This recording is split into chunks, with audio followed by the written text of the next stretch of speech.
Okay, apa khabar semua? Kembali kita ke video yang terbaru.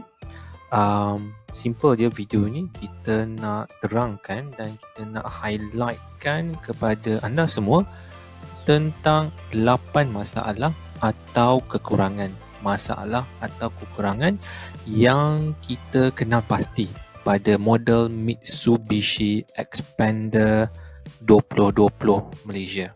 Alright, so bagi anda yang masih lagi belum subscribe channel kita, do subscribe, klik subscribe, tak perlu bayar apa-apa pun, free sahaja, dan itu adalah sebagai tanda anda support channel ini. Okey, tanpa membuang masa, jom kita lihat masalah ataupun kekurangan. So, definisi masalah atau kekurangan ni tak bermaksud ianya adalah sesuatu yang tak patut. Kita pun faham model Mitsubishi Xpander ini datang dengan harga kurang 100,000, so kita tak boleh expect quality ataupun finishing featuresnya seperti model yang berharga 200-300,000 di luar sana. Jadinya ini hanyalah yang kita dah kenal pasti dan kita rasa mungkin Mitsubishi Malaysia boleh lakukan sesuatu pada model facelift jika ada pada masa yang akan datang. So, perkara yang pertama, masalah ataupun kekurangan dengan Xpander.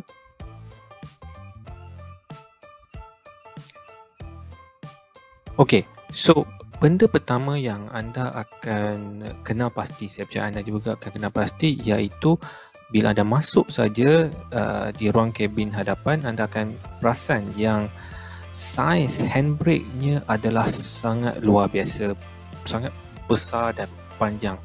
Dan saya rasa design ni adalah, it's like a design flaw ataupun ianya cara orang Mitsubishi berjenaka. I think they are making joke out of this. I'm not too sure why, tapi ini sangat ridiculous. Alright, memang ini yang gambar saya tunjuk ni adalah gambar bila kita tarik handbrake. Tapi bila handbrake tu turun, anda akan perasan yang ianya sama muncung handbrake tu boleh hampir sama dengan gearbox bila kita turun ke D. So ini agak pelik dan luar biasa. Tak pernah lagi saya tengok design macam ni kecuali pada lori dan bas. Design sekarang pun, contoh Scania pun tak ada lah pakai benda-benda macam ni. So saya harap Mitsubishi boleh buat sesuatu tentang ni pada masa akan datang. Okey, yang seterusnya ialah memang yang digembar-gemburkan Xpander datang dengan 9 inci display. Namun anda akan perasan yang resolutionnya agak teruk, sangat rendah, reasonably low, and a little bit pixelated. Anda akan nampak macam pecah-pecah sikit.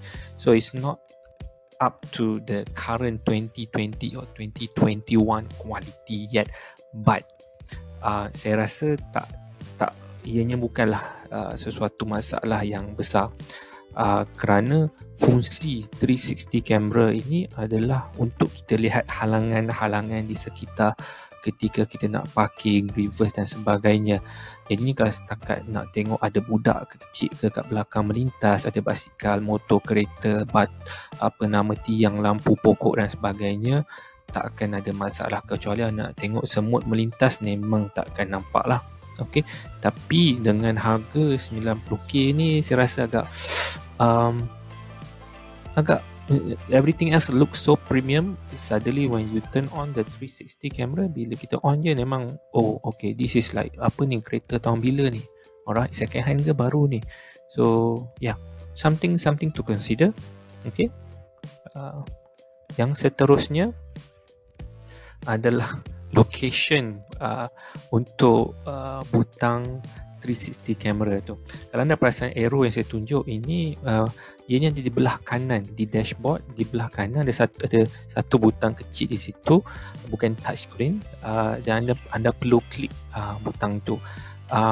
Bagi saya agak pelik sikit bila kita masuk dalam kereta, a lots of devices or buttons, sama ada dekat steering ataupun left hand side. Yang right hand side ni kebiasaannya butang push start button sahaja, tapi tiba-tiba kamera ada kat situ. So it's like bagi mula-mula yang beli kereta ni ataupun masuk kereta ni, test drive kereta ni, bila anda nak tengok 360 kamera, anda kena cari belah kanan, anda kena pandang belah kiri untuk tengok skrin. So saya rasa kalau butang tu boleh diletakkan di bahagian kirinya adalah lebih I'm not sure, design friendly. Okay, so dan lagi satu, butang tu adalah nampak pelik di situ, dan bila tekan je nampak macam cheap. You don't, when you press the button, it doesn't feel premium. So I don't know, design wise in the future, hopefully diorang boleh letak butang tu di suatu tempat yang lain yang lebih convenient. Contohnya di steering wheel, ataupun di belah kiri berhampiran dengan 9-inch screen tu.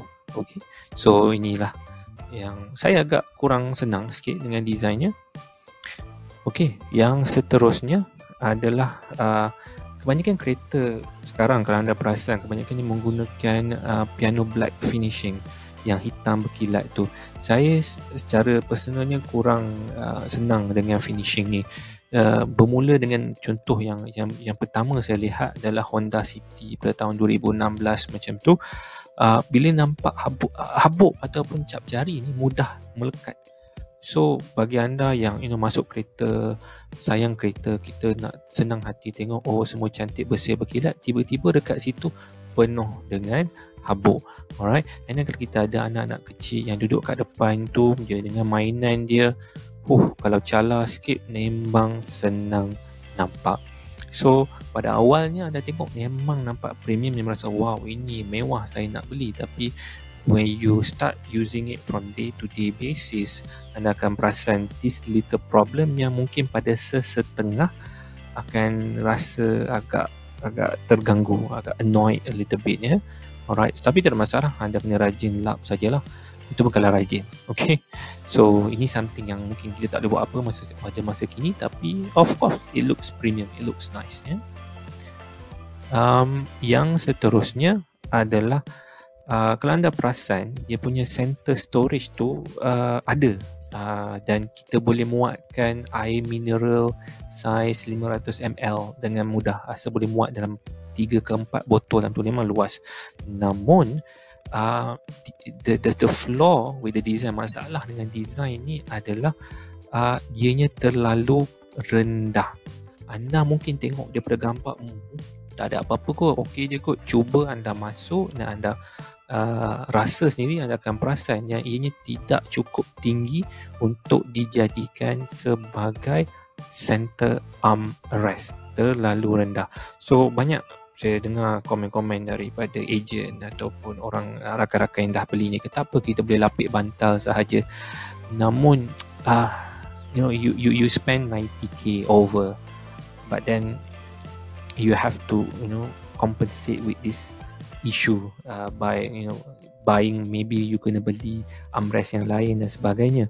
Namun saya rasa mungkin, saya tak rasa benda ni major sangat. Saya rasa design wise, saya rasa Mitsubishi boleh memperbaiki design center console, storage console ni. Mungkin tinggikan sedikit, dan bila kita tinggi banyak manfaat. Okey, kita boleh jadikan sebagai center armrest, kita boleh mungkin muatkan 1.5 liter mineral water. So ini adalah satu yang, sebab yang digembar-gemburkan oleh Mitsubishi adalah storage, brilliant storage all around expander.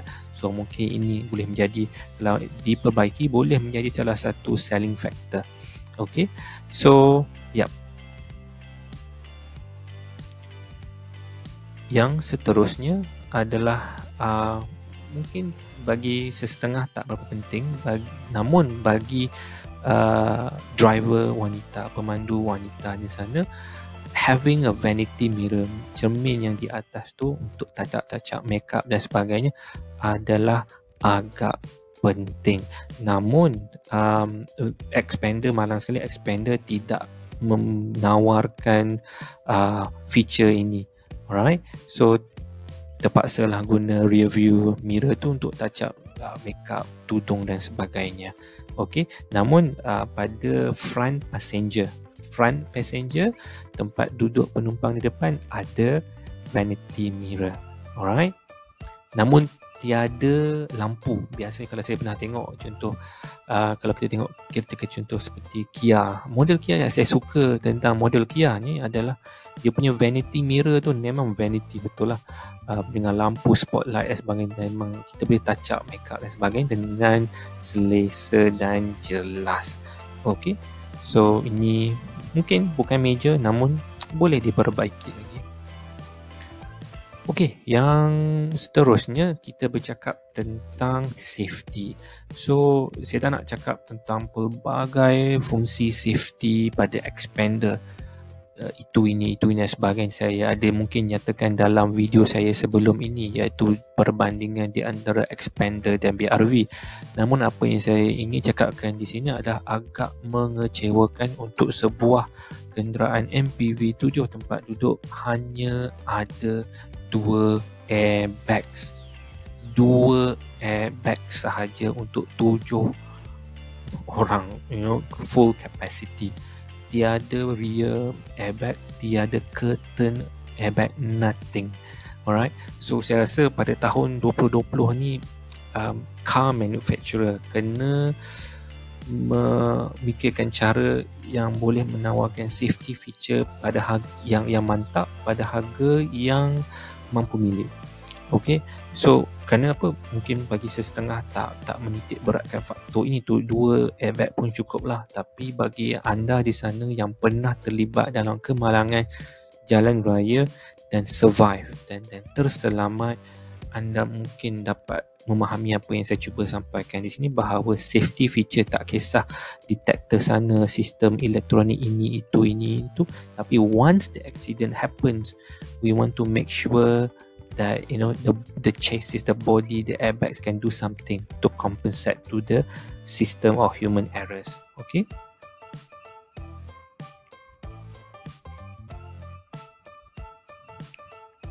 Okay.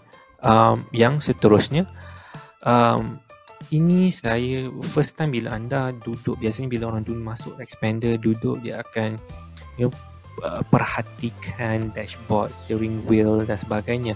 Namun benda pertama yang saya akan assess adalah keselesaan kerusi. Sebab apa? Bila kita beli MPV ini, kebanyakan pembeli menyatakan sebab utamanya adalah untuk family ride. Kebanyakan mungkin balik kampung, jalan jauh dan sebagainya. Oleh sebab itu, saya rasa having a very comfortable seat, especially for the driver, sangat penting. Yang saya perasan pertama adalah ianya normal je, tak ada apa yang special. Macam duduk di kerusi kereta lama. Tak ada rasa semi bucket. Kebanyakan kereta sekarang ni, pengeluar kereta dah mula menawarkan feature seperti semi bucket untuk keselesaan pemandu, supaya kita ambil corner selesa dan rasa kemas bila duduk di kereta itu, yakin. Namun expander design kerusinya adalah biasa saja, tak ada apa yang specialnya. Namun tentang pegangan, fungsi semi bucket untuk pegang pemandu, badan pemandu supaya tidak ke kiri ke kanan, tuhuyung hayangnya, boleh dikurangkan. Actually telah dikurangkan dengan sistem suspension expander, yang jika anda bawa dan ambil sharp corners ataupun U-turn, anda akan rasa agak body rolling ni agak kurang. So mungkin suspensionnya itu adalah sangat baik. Namun jikalau seat ini dapat digantikan dengan design yang lebih modern dan lebih berfungsi, saya rasa boleh memberikan satu cabaran hebat kepada pesaing-pesaingnya. Okay. Ya, ini yang bonus antara masalah ataupun kekurangan. Saya rasa ini lebih pada kekurangan. Pencabar model expander antaranya adalah Honda BRV dan juga Toyota Rush. Model-model ini menawarkan aksesori tambahan tanpa keluaran kilang masing-masing, tanpa perlu membeli from third party ataupun from any accessory shops out there. So you got the original accessory.